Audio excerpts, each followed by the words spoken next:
दो क्वेश्चन मैं आपको ध्यान दिला देता हूँ, कुछ बच्चों को डर लगता है। तो पहला क्वेश्चन जैसे है इसमें 2.2 में r इक्वल टू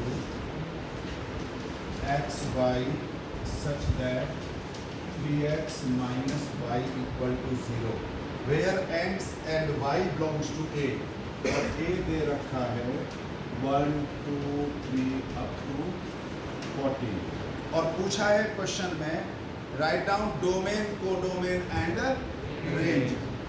आपको तीनों चीजें निकालनी है। ए दे रखा है, ये रिलेशन दे रखा है ना।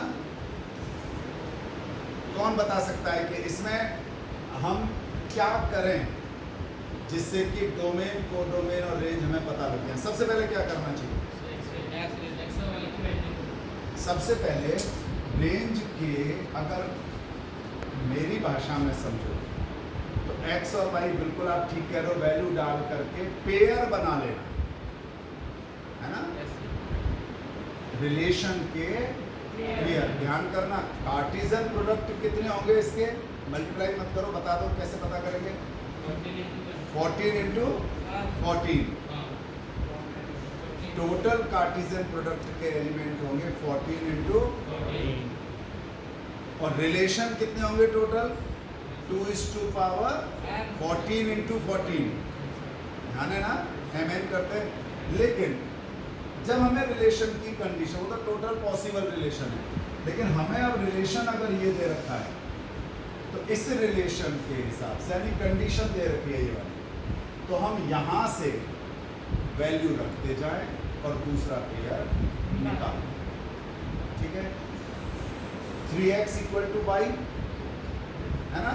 अब चूंकि यहाँ x इक्वल टू 3y नहीं है, 3x इक्वल टू y है, तो हमारे लिए आसान ये रहेगा कि हम y की वैल्यू डालें और x की वैल्यू पता कर दें, या x की डालें y की पता कर लें। आपका 3x इक्वल टू y है ना, तो आपको आसान रहेगा x की डालना और y की डालना। तो x की 1, x पहले है ना, y कितना हो जाएगा 3, अगला बोलो 2, x 2 तो 6, अगला पेयर 9, अगला पेयर 4, अगला पेयर 15 इसमें है क्या, जबकि x and y both belongs to a, इसका मतलब x और y दोनों a के होने चाहिए। तो ये हो गया। अगर आप सबने रिलेशन को रोस्टर फॉर्म में लिख लिया, अब आसान हो जाएगा। आप में से डोमेन कौन बता सकता है? तो बच्चा अगर डोमेन बता सके बता। 1 2 3 4 ये सारे नहीं होंगे डोमेन, नहीं ना, वेरी गुड। क्योंकि जो रिलेशन के पेयर हैं उसका पहला एलिमेंट, और एक बात और ध्यान में रखनी है, ये किसमें होना चाहिए, कर्ली ब्रैकेट, ठीक है। चलो कोडोमेन कौन बताएगा? कोडोमेन बस ये दो ही बच्चे बता सकते हैं। सर मैं भी, हाँ बताओ। 3 6 9 12। रुको, अभी भी हाथ खड़ा कर रहे हैं तो, और तुम दो हाथ नीचे करो, और कोई? हाँ बताओ। ये 1 2 3 से लेकर 1 2 3 से लेकर 14 तक। तो 1 से लेकर 14, ध्यान करो, कोडोमीन मीन्स क्या बताया था, all elements of set B. अब चूंकि यहाँ A टू A का ही है, तो all elements of set B है ना, वो कहलाते हैं कोडोमेन, ठीक है। बैठो, और अब लास्ट रेंज, रेंज क्या होगा? हाँ तू तो बता चुका है, बताओ। 3 6 9 12। हाँ, जो ये पहले जिनको कोडोमेन हम समझ बैठते हैं वो होगा। तो अब मैं मान लूं कि आप सब कर लोगे इन क्वेश्चनों को, यस सर, पक्का? Yes sir. अब हम अगला आते हैं और वो रहता है हमारा रिलेशन को फंक्शन। क्या पढ़ते हैं अगला? फंक्शन। ध्यान करो, सबसे पहले हमने सेट्स पढ़े थे, सेट से पढ़े थे प्रोडक्ट, प्रोडक्ट पढ़े थे, प्रोडक्ट से रिलेशन, और रिलेशन से पढ़ रहे हैं फंक्शन दो सेट के जब ऑर्डर्ड पेयर बनाए तो प्रोडक्ट में कोई कंडीशन अप्लाई हो जाए रिलेशन तो रिलेशन। अब कौन सा रिलेशन फंक्शन होगा ये डिपेंड करेगा दो इंपॉर्टेंट बात। दो, मैं एक काम करता हूँ, यहाँ पर एक ऐसे बना लेता हूँ। आपने अभी देखा था 1 से लेकर के कितना था वो 14 यहाँ भी 1 से लेकर के 14 ही था, सर ठीक है। पेयर कैसे बना था, 1 किसके साथ था 3 के साथ, 1 किसके साथ था 3 के साथ 2 किसके साथ था 6 ध्यान करना, बाकी सब है।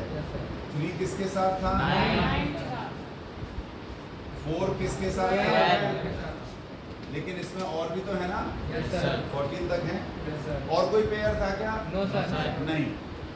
मैं कुछ रिलेशन के, ये तो पहला, मैं आपको कुछ और डायग्राम बना देता हूँ, आपको आसानी हो। मान लो 1 2 3, इधर भी है 1 2 3 4। अगर 1 का 2 से है, 2 का 4 से है, 3 का 1 से,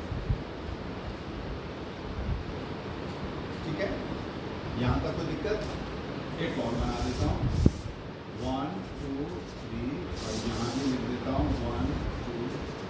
1 2 से भी है, 1 3 से भी है, 2 1 से है और 3। अब इनको थोड़ा सा ध्यान से देखो, थोड़ा सा ध्यान से देखो। कैसे, पहले वाले में जो रिलेशन है, पहले हम रिलेशन की बात करेंगे क्योंकि वही रिलेशन फंक्शन कहलाएगा, है ना। कौन सा रिलेशन फंक्शन कहलाएगा, ये A है और ये B है। क्या A के सभी एलिमेंट्स की इमेज है क्या, फिर से बोल रहा हूँ, ध्यान से सुनते जाना, हमेशा याद रहेगा और 12th में भी काम आएगा और आगे भी। क्या A के सभी एलिमेंट्स डोमेन है क्या, दोनों एक ही बात है ना। डोमेन किसे कहते हैं, जिसकी इमेज होती है। आपने बताया था ना इसका डोमेन, आपने 1 से 4 तक ही तो बताया था। क्यों बताया था डोमेन 1 से 4 तक, क्योंकि केवल इन 4 की ही इमेज थी, इसीलिए बताया था ना। यस इसका मतलब हुआ कि 1 2 3 4 ही केवल है, बाकी तो ब्लैंक है ना। अगर किसी रिलेशन में सेट A पूरा डोमेन बन जाए तो फंक्शन हो सकता है। पहली कंडीशन सेट A इज, तो A का मतलब अगर A उधर होगा तो आप A उधर देखोगे क्या, A का मतलब पहला सेट, राइट। मान लो सेट दे रखा हो C to D, रिलेशन हो from set C to D, तुम कहो सर इसमें A तो है ही नहीं, रिलेशन हो B to A तो B को देखेंगे, फ्रॉम जिससे फ्रॉम है, किससे हम इमेज बन रही है। तो इसका मतलब पहला सेट के सभी एलिमेंट्स की इमेज हो तो हो सकता है कि वो रिलेशन, पहली कंडीशन ही तो क्लियर हुई है। अब बताओ पहला रिलेशन फंक्शन होगा क्या, दूसरा हो सकता है, हो सकता है। देखो तीनों की इमेज है, तीनों का है ना इमेज, Yes. ये भी हो सकता है। ओके, यानी ये दो अब कंसीडर करें, इसको तो हटा दें, एक खत्म हुआ। दूसरी कंडीशन क्या है, each domain has one and only one image. किसी भी डोमेन की केवल कितनी इमेज होनी चाहिए, एक इमेज होनी चाहिए।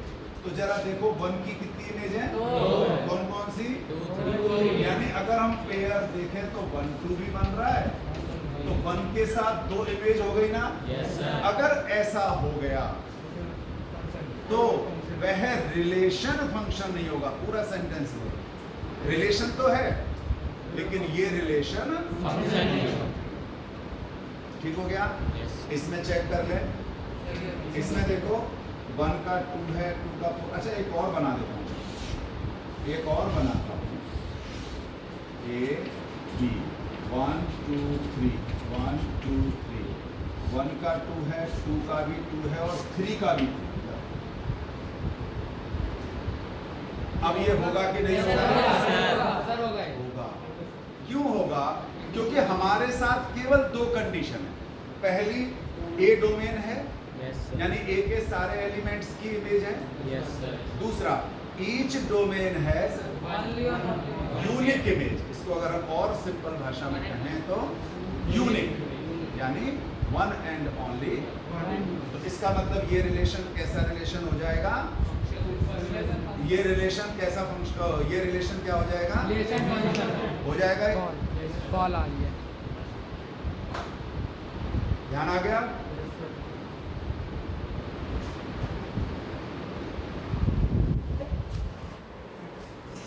पहुंच गया है? हम कह सकते हैं कि ये रिलेशन कैसा होगा? पक्का होगा? कौन कौन सी दो कंडीशन होती है? एक बार जल्दी से बताओ। एक एक करके कोई भी एक चले। हाँ बता। सर एक डोमेन होना चाहिए और एक ही जो इमेज हो यूनिक होना चाहिए। एक ही इमेज या डोमेन की इमेज? डोमेन की में सर। या ऑल एलिमेंट्स ऑफ सेट ए की इमेज, है ना?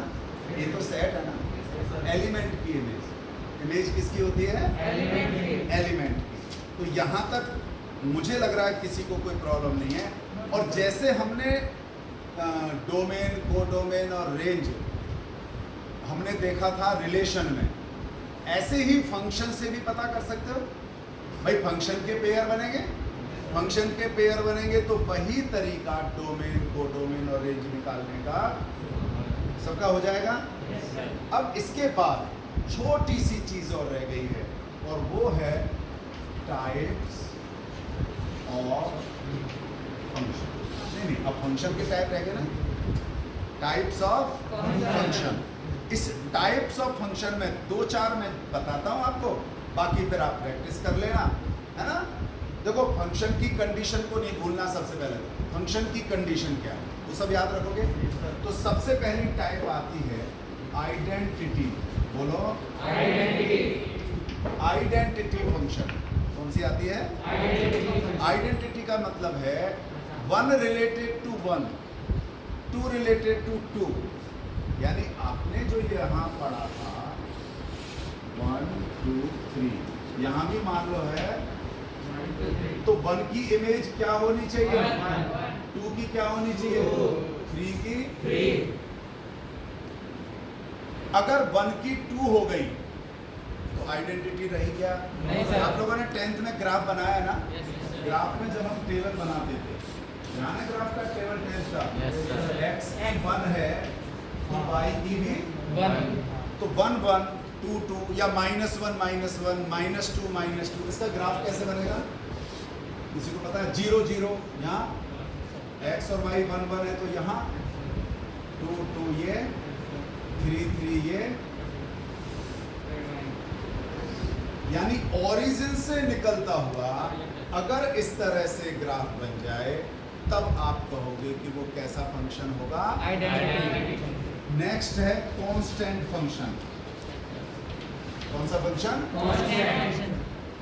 कांस्टेंट फंक्शन में मैंने एक बनाया तो था 1 2 3 1, सभी की एक ही इमेज हो, सभी की इमेज एक ही हो, कुछ भी डाल दे।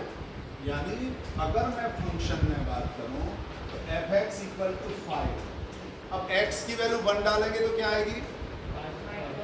2 डाला तो -3 डाले तो क्यों? क्योंकि यहाँ x तो है ही नहीं, वैल्यू चेंज होगी क्या? No, sir. नहीं होगी ना। अगर इस तरह से कोई ग्राफ हो तो वो x एक्सिस के पैरेलल बन जाता है, x एक्सिस के, और वो ग्राफ कैसा कहलाता है? Constant function. आप लोगों को क्या करना है? अपनी बुक में सबसे पहले टाइप्स ऑफ फंक्शन को टॉपिक हेडिंग पढ़ना, उसकी पहचान, पहले वाले की पहचान रह गई।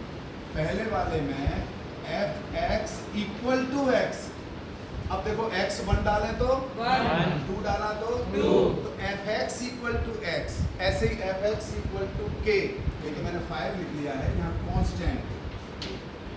इसी प्रकार से जो भी उसमें टाइप दे रखे हैं आप लोग एक बार रीडिंग करें। रीडिंग करने के बाद है ना, अपनी तरफ से, चाहे वो समझ में आए या ना आए, पढ़ लोगे। Yes sir. पढ़ने के बाद फिर हम डिस्कस करेंगे इस पर ऑनलाइन, ठीक है।